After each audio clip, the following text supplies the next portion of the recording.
తేజ సజ్జా కొట్టాడు తాజాగా hit super అనిపించేసింది. అలాగే ఘట్టమనేని కార్తిక్ ఘట్టమనేని చాలా గట్టి హిట్ కొట్టాడు. Wonderful movie. బీజిఎం కానీ బ్యాక్గ్రౌండ్ ఏమంటారు వచ్చే సిచ్యువేషన్ సాంగ్స్ ఉంటాయి ఇక అవి కానీ వండర్ఫుల్గా ఉన్నాయి. ఇక మన ఒక గ్రద్ద ఒకటి వస్తుంది ఇక కిరాక్. నేను ఇంతవరకు అంత సీజీలో కానీ అంత గ్రాఫిక్స్లో కానీ అంత వండర్ఫుల్ గ్రాఫిక్స్ అయితే నేను చూడలేదు. చాలా అంటే చాలా బాగా అనిపించింది. వండర్ఫుల్ గ్రాఫిక్స్, వండర్ఫుల్ సీజెస్ కూడా బాగుంది. కొన్ని సన్నివేశాల్లో చూస్తే మనకు అనిపిస్తుంది, కొన్ని సినిమాల్లో అది ఏదో తీసుకొచ్చి బొమ్మ ఏదో పెట్టినట్టు అనిపిస్తుంది. అటువంటిది ఏం కనిపించదు, సూపర్గా ఉంటుంది. అలాగే మంచి విలన్ దొరికాడు మనకి ఇండస్ట్రీకి. మంచి ఫ్యామిలీ నుంచి మంచి విలన్ దొరికాడు. నిజంగా మనోజ్ అన్న ఫ్యూచర్లో చాలా గట్టి విలన్ అవుతావు. నువ్వు హీరో అనే అసలు ఆలోచించకు. ఎటువంటి క్యారెక్టర్ వచ్చేసినా దాన్ని నువ్వు పండించగలవు, ఆ పాత్రని మెప్పించగలవు, వండర్ఫుల్ క్యారెక్టర్లో ఒదిగేయగలవు. సో ఇటువంటి సినిమాలు నువ్వు చేసుకుంటూ వెళ్ళిపోవాలని నేను ఖచ్చితంగా కోరుకుంటున్నాను. మన కళ్ళతో చూస్తేనే ఆ వెయిటేజ్ ఏంటనేది తెలుస్తుంది. ఆ పెయిన్ ఏంటనేది కూడా రివీల్ చేశారు డైరెక్టర్ నీకు నెగిటివ్గా ఏం వెళ్ళలేదు. స్టార్టింగ్ నుంచి ఎందుకు నెగిటివ్ అయ్యాడని పెయిన్ కూడా రివీల్ చేశాడు. సో బాగుంది మూవీ, వాచబుల్ మూవీ. ఎక్కువ ఏం కాదు, జస్ట్ టైటిల్ వరకు అంతే. రానా అయితే కిస్ట్ ఇచ్చాడు. ఫుల్ ఎంత ఏంటి అనేది చెప్పలేము. కిస్ట్లు అయితే బాగున్నాయి. అసలు ఏంటంటే థ్రిల్లర్, అడ్వాన్స్, ఫ్యాంటసీ ఎన్నో మూవీస్ చూస్తాం కానీ బట్ మన శాస్త్రాలకు తగ్గట్టుగా జై శ్రీరామ్ అనే దానికి ఇది ఒక మంచి విజన్ ఉన్న మూవీ, వాచబుల్ మూవీ.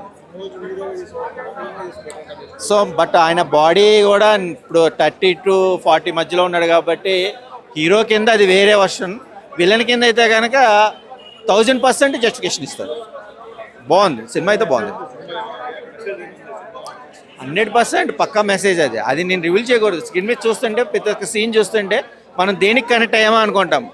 చాలామంది అమ్మ ఏం చేసిందని అడుగుతారు. అసలు ఆ మాట అనకుండా ఉండాలంటే అర్థం చేసుకోవాలి. అర్థం చేసుకోవాలంటే ఈ సినిమా ఎంత బాగుందనేది చూస్తేనే అర్థమవుతుంది. వాచబుల్. బెస్ట్ పర్ఫార్మెన్స్ ఇచ్చాను నాకైతే మనోజ్ అన్న, చాలా నచ్చింది నాకైతే. అంటే ఇప్పుడు మూవీలో ప్రభాస్ గారు క్యారెక్టర్ ఏదైనా రివీల్ చేశారా అంటే అర్థం కాలే. ప్రభాస్ వాయిస్ ఓవర్ ఇచ్చారంట. అలా ఏం లేదు, అక్కడ ఏం లేదు, జస్ట్ ఇలా వచ్చినట్టు చూపిస్తారు, ఏముండదు అలా ఏమి. సినిమా చాలా బాగుందని, ఒక మంచి సినిమా. అలా ఏం లేదు, హీరోయిన్ ఉంటేనే బాగుంటుంది. అంటే సాంగ్ కట్ చేశారు కాబట్టి అలా అనిపిస్తుంది వీళ్ళందరూ. కానీ సాంగ్ అక్కడ అవసరం లేదు కాబట్టి కట్ చేశారు, లెంత్ ఎక్కువ అవుతుందని కట్ చేశారు. కానీ సినిమా చాలా బాగుంది. చింపేశాడు, వన్ మ్యాన్ షో అని చెప్తాను అంతే. ఆయన చాలా బాగా యాక్టింగ్ చేశారు. ప్రతి ఒక్కరు ఫ్యామిలీతో చూడాలన్న సినిమా అయితే చాలా బాగుంది.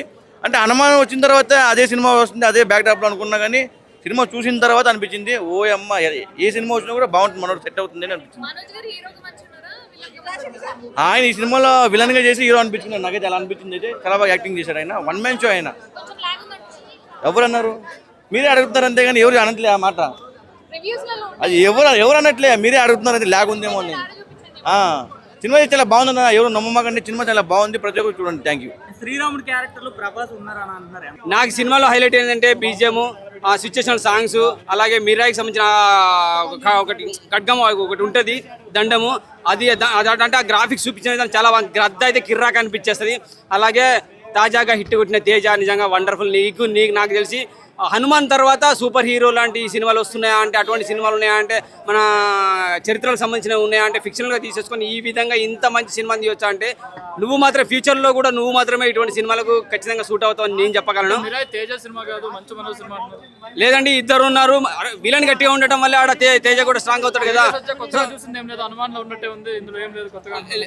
అటువంటిది ఏం లేదండి. తేజ సజ్జా తాజాగా మంచి హిట్ కొట్టాడు.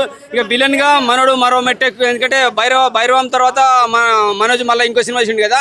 సో అటువంటి క్యారెక్టర్లో ఆయన ఒదిగిపోతున్నప్పుడు ఈ సినిమా ఆయన హిట్ అవుతా ప్లస్ అవుతా అనుకుంటే 100% ఇంకో 2 మెట్లు ఎక్కిండని చెప్పగలుగుతాను.